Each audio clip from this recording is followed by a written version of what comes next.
of Vaikuntha also have 4 hands. They're also blue. They also have all the opulences and everything. But only Krishna has that Srivatsa mark, which is like a little curl of hair on the chest.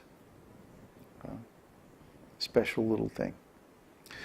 And then in Vrindavan, of course, there's only one Krishna. Then he can dress up and it's very hard. Well, he does sometimes. He disguises himself. There's one really hilarious pastime where Krishna dresses himself up like Abhimanyu, Radha's husband. And then he comes home. He waits till Abhimanyu goes out, and then he comes into Radha's house, and he's like, acting like Abhimanyu. And then the real Abhimanyu comes home. And Krishna goes, "Imposter! Imposter!" and Radha's mother is out there with a broom chasing him away. And everybody's like,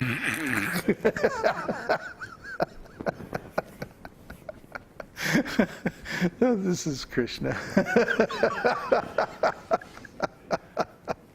So, he can disguise himself. Sometimes he'll disguise himself as one of Radha's girlfriends and sneak into her house that way. Put on a sari. So Krishna can get away with anything, His yoga maya potency can create any kind of illusion. It's very powerful. Krishna can do even the impossible, like appearing in many places at one time and doing all kinds of different things with different forms, and just there's no limit to what Krishna can do. So could we say that it's basically on Krishna's side to reveal who he is? Well, yeah, because as soon as we see Krishna, this rasa awakens in our heart. See? It's like, we may come in the temple and pay our obeisances because we know that that's what we're supposed to do, But when we actually see Krishna, we spontaneously pay our obeisances because this intense rasa awakens. And then it's like, oh, it's not, we don't even have to think, oh, I want to pay all my obeisances now. We just automatically fall on the ground because it's like such intense emotion. Yeah, so when we see Krishna, we'll know it.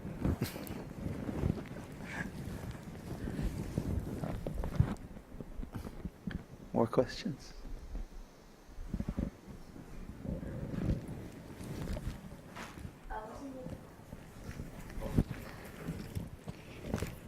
You mentioned Arjuna having many different forms and Narad Muni having different forms. Mm-hmm. Is it quality or property of some advanced souls, or even ordinary jiva souls can have that quality in minute quantity? Or ordinary jiva souls can have. If Krishna gives the service, he also gives the facility to do the service.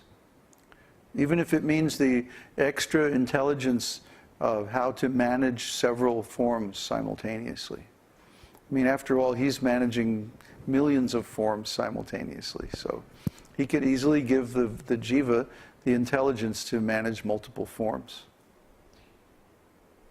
Is it anyway related with splitting of consciousness? No, consciousness is never split.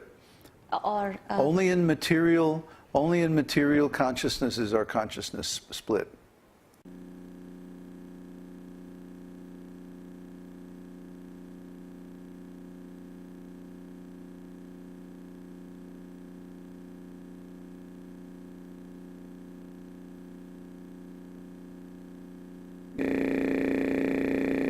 If Krishna wants me to have some multiple forms or multiple activities, then he can give me enough intelligence where I can do that.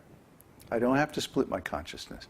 My consciousness isn't split between my feet and my hands and my mouth when I'm playing drum and singing and dancing, So, he can also arrange that.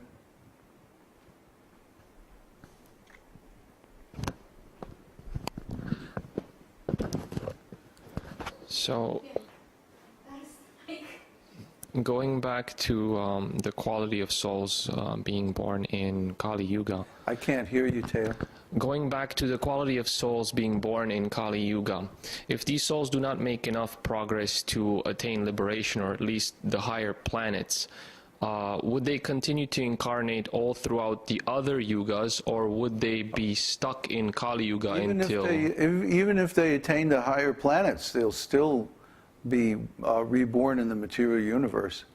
Even during Satya Yuga, let's say? Sure. Okay. Yeah. The clock is going all the time, you know. The yugas are coming one after another. And then if the soul does not attain liberation, he's going to be in the material world somewhere, whether a higher planet, lower planet, this species or that species. Until he attains liberation, he's going to be in the samsara. You know, samsara means the round of birth and death. And we don't know what the next body is going to be. So unless we become spiritually enlightened, then we attain a spiritual body according to our consciousness. But if our consciousness is materially conditioned, then we attain a body according to the qualities of material nature. So we don't know what the next body is going to be, because it's not determined by our wish, it's determined by higher authorities at the time of death.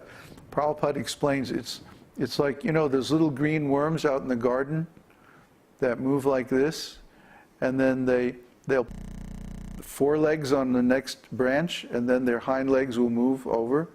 So Prabhupada explained, it's like that. When it's time to change the body, it's like we become aware of the next body before we even leave this one.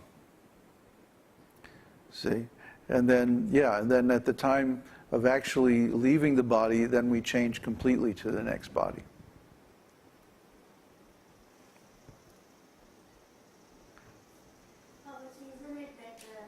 At the time of the death determines the destination, or consciousness at the time of the death determines the... Not the thought exactly, but the consciousness. So how is it that we can see the next body at the time of the death? Well, it's not exactly that we see it.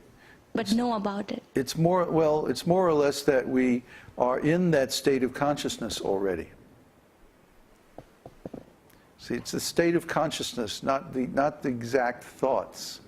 But what are the thoughts at the time of death? It's said that a person's life goes before their eyes in a few seconds at the time of death. And I experienced this when I had my near-death experience, when I had my heart attack. It's like my whole life appeared before me, you know. And it's funny. It was like this long thing with all these pictures. And I could look at one individual picture, you know, or take out another one and look at it, and they were all arranged and ordered like that. So the quality of all of those impressions together determines the state of consciousness when we go to...